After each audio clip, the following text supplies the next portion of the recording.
Is that where it is? It's our father! Some wise Irish man or woman once said that broken Irish is better than clever English. So here goes. To all his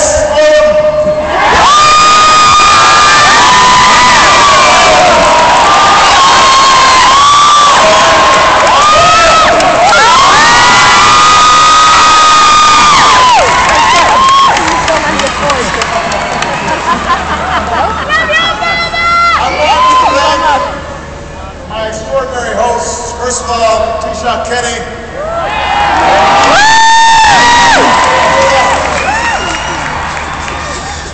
President McAleese and earlier today. Thank you, Lord Mayor Jerry Breen, Garda, for allowing me to crash this celebration.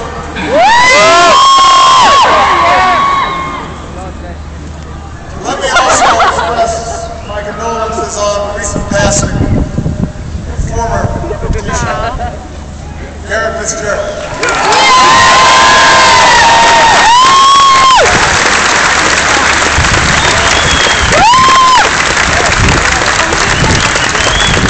Someone who believed in the power of education, someone who believed in the potential of youth, most of all, someone who believed in the potential of peace, and who lived to see that peace realized.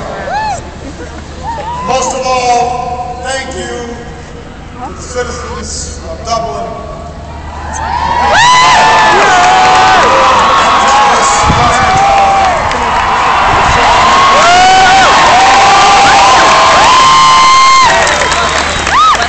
It certainly feels like 100,000 welcomes.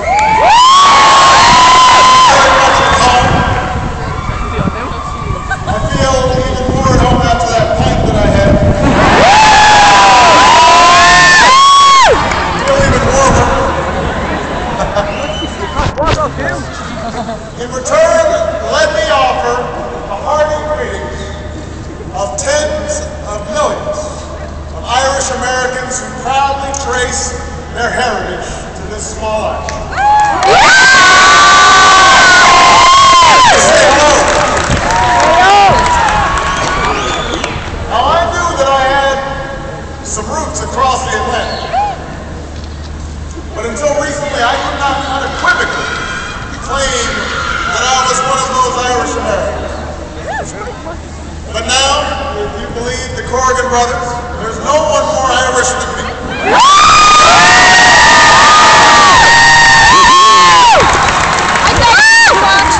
So I want to thank the genealogies who traced my family tree. Right here, thank you. People take a lot of interest in you when you're running for president. They look into your past. They check out your place of birth.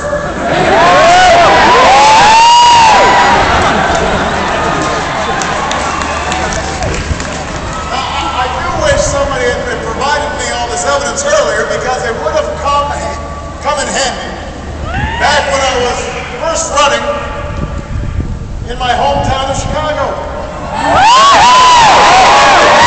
Because Chicago is the Irish capital of the Midwest. A city where it was once said you could stand on 79th Street and hear the brogue of every county in Ireland.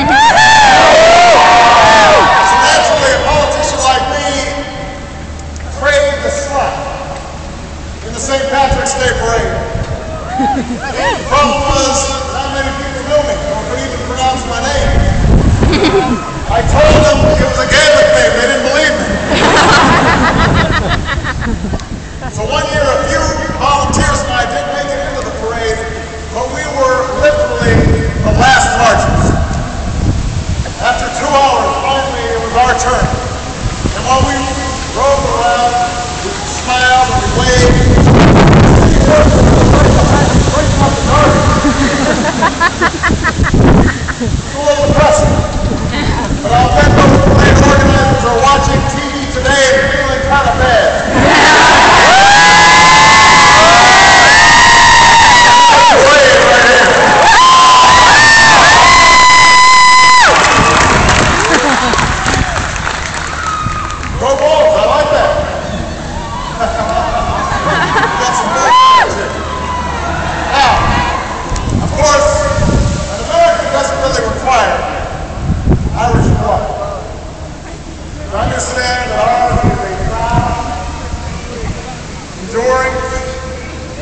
centuries-old relationship.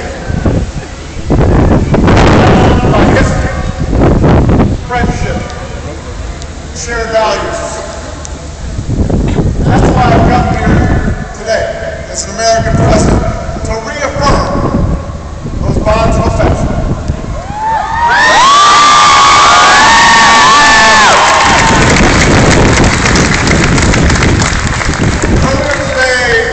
I visited Montreal, where we saw my ancestral home and dropped by the local pub. We received a very close welcome from all the people there, including my long-lost 8th cousin, Henry. Henry now is affectionately known as Henry VIII. And it was remarkable to see the small town where a young shoemaker named Thomas Carter, my great-grandfather, my grandfather's grandfather, lived his early life. And I was shown the records from the parish recording his birth. We saw the home where he lived. And he left during the Great Hunger. So many Irish did, to seek a new life in the New World.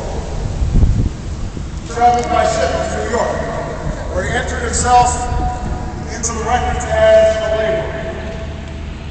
He married an American girl from Ohio. They settled in the Midwest. They started a family. It's a familiar story. Because it's one lived and cherished by Americans of all backgrounds. It's integral to our national identity. It's who we are. A nation of immigrants from all around the world. Standing there in Montreal, I couldn't help but think how heartbreaking it must have been for that great-grandfather of mine and so many others to part, to watch Donegal coasts, Dingle cliffs, sea, to leave behind all they knew in hopes that something better lay over the horizon. When people like Roma boarded those ships, they often did so with no family, no friends, no money, nothing to sustain their journey but faith. Faith in the Almighty. Faith in the idea of America. Faith that it was a place where you could be prosperous, you could be free, you could think and talk and worship as you please. A place where you could make it if you tried. And as they worked and struggled and sacrificed and sometimes experienced great discrimination to build